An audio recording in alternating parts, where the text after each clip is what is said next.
आइए सुनते हैं आज एक नई कहानी। आज भी हमें याद है कि जब हम 10वीं कक्षा में पढ़ रहे थे, तब हमारे टीचरों ने हम लोगों को पिकनिक पर पावागढ़ ले जाने की बात की थी। हमारे साथ स्कूल की सारी लड़कियां और टीचर भी साथ में गई थी।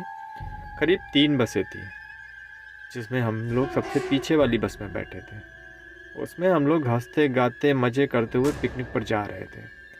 तभी हमारी बस का टायर फट गया और गाड़ी जंगल में खड़ी हो गई। रात में करीब 1:30 बज रहे थे। गाड़ी का ड्राइवर नीचे उतरा और देखकर बोला, मैम आप लोग गाड़ी से नीचे उतर जाओ, टायर फट गया है, उसको बदलने में 1-2 घंटे लग जाएंगे। हम सब लोग नीचे उतर गए। तभी उसने बोला, पास में एक ढाबा है, वहाँ पर चाहो तो आप लोग जाकर बैठकर आराम कर सकते हो, चाहो तो चाय पानी भी ले सकते हो, तब तक मैं गाड़ी का टायर बदल कर आ जाऊँगा। हम लोग पैदल चलकर ढाबे पर आए तो वहाँ एक बूढ़ा आदमी चाय बना रहा था। हम लोगों को वह ढाबा थोड़ा सा अजीब लग रहा था। वो बहुत पुराना और गंदा, जैसे सालों से यहाँ कोई आया ही नहीं। हम लोग भी क्या कर सकते थे। उस टाइम हमारी गाड़ी का खराब हो गई थी। तभी हमारे टीचर ने सबके लिए चाय बोला। थोड़ी देर में एक बूढ़ा आदमी चाय लेकर आया। वो आदमी को देखकर हम सब डर गए। हम लोग चाय पी रहे थे कि मेरी नज़र ढाबे के ऊपर गई, तो ऐसा देखकर किसी के मुंह से आवाज़ तक नहीं निकली।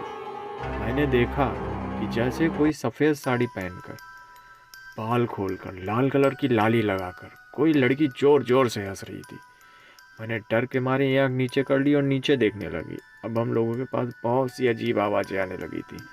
हम लोगों ने ऊपर देखा तो वो सफ़ेद साड़ी में मेरी ही तरफ आ रही थी। उसके पैर उल्टे थे और आँख बिल्कुल लाल लाल, बड़े बड़े नाखून। तभी कुछ ऐसा हुआ कि हमारी सबकी सांसें ही अटक गई। तभी कोई जोर जोर से चिल्लाने की आवाज़ आने लगी। बूढ़ा आदमी हम लोगों को बोला, आप लोग यहीं पे बैठ जाओ, मैं देख कर आता हूँ, आवाज़ कौन लगा रहा है। इतना कहकर वह जंगल की तरफ दौड़ता हुआ चला गया। हम तो पहले से ही डरे हुए थे, मानो शरीर का खून सूख गया था। उसी समय हमारी एक सहेली को भी खून की उल्टियाँ होने लगी। उसको छोड़कर हम लोग भाग भी नहीं सकते थे। तभी दूसरे बच्चों को भी उल्टियाँ शुरू हो गई, वो खून की उल्टियाँ। तभी मुझे लगा पीछे से कोई बुला रहा है। मेरी हिम्मत ही नहीं हो रही थी कि पीछे मुड़ने की। अभी हमारी बस भी नहीं ठीक हुई थी। इतने में टीचर ने बोला, सब लोग आग जलाकर उसके सामने बैठ जाओ और सब लोग एक साथ ही बैठना, याद रहे कोई भी अकेले उठकर कहीं नहीं जाएगा। हम सब लोग आग जलाकर बैठ गए। तभी एक बच्चे को टॉयलेट जाना था, तो उसने टीचर से बोला। टीचर डरते डरते टॉयलेट लेकर उसको गए। फिर ना ही वो बच्चा वापस आए, ना ही वो टीचर। जब बहुत टाइम हो गया तो हम सब लोगों ने मिलकर उसे ढूंढने निकले। सब डर की वजह से एक दूसरे से चिपके जा रहे थे। तभी हमने देखा, जो भी देखा वो बहुत भयानक था। कोई औरत हमारे सामने उस बच्चे को खा रही थी और टीचर का सर दूर पड़ा हुआ था। ये देखकर कुछ बच्चे बेहोश हो गए और फ़ोन भी काम नहीं कर रहे थे, जिससे किसी से मदद मांग लेते।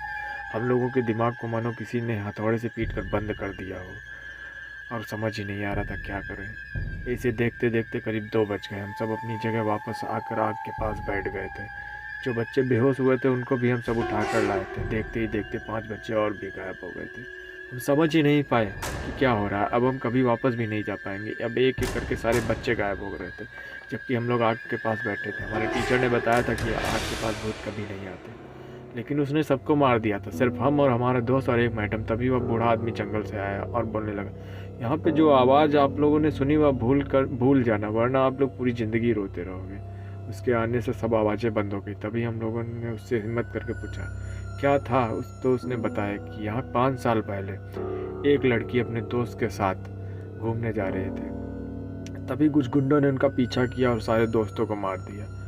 उसके साथ तो उसने बहुत ही बुरा किया। वो चिल्लाती रही, गिड़गिड़ाती रही, लेकिन यहाँ सुनने वाला कोई नहीं था। उसकी आवाज़ इन्हीं जंगलों के बीच दबकर रहेगी, तो उसको बचाने वाला कोई नहीं था। तब से लेकर आज तक यहाँ जो कोई भी रात को आता है, तब उसको यह आवाज़ सुनाई देती है और वो सबको मार देती है। पता नहीं तुम लोग कैसे बच गए। मेरा तो दिमाग घूमा। मैंने सोचा फिर ये कैसे जिंदा। तभी मेरी नज़रें उसके पैर पर हुई, मेरे होश उड़ गए। मैंने देखा उसके पैर उल्टे थे। अब मैं बहुत ज़्यादा डर गई थी, लेकिन हमने कुछ नहीं कहा। इतने में ड्राइवर भी आ गया। हम लोग दौड़ कर बस में बैठ गए और अपने अपने मन में महामृत्युंजय का जाप करने लगे थे। टीचर ने बोला था यहाँ पर कोई बातचीत नहीं करेगा जब तक कि सुबह ना हो जाए। जब हम घर पहुँचे तो हमारी हालत बहुत ही ख़राब थी। डॉक्टर ने चेक किया तो बताया बहुत ज़्यादा डर गए, कोई बात हुई है क्या। तब हमने उन्हें बताया हमारे साथ क्या हुआ। तभी मम्मी ने बताया शायद तुम भगवान जी का लॉकेट पहने हुए। तभी तुम शायद वो तुमको मार नहीं पाई। उस हादसे में निकलने से मुझको बहुत टाइम लग गया, मगर मैं अब भी उस स्कूल में जाना नहीं चाहती। अब तो घर वालों ने दूसरे स्कूल में नाम लिखा दिया। आज भी अगर स्कूल से पिकनिक का नाम सुनता हूँ तो बहुत डर जाता हूँ।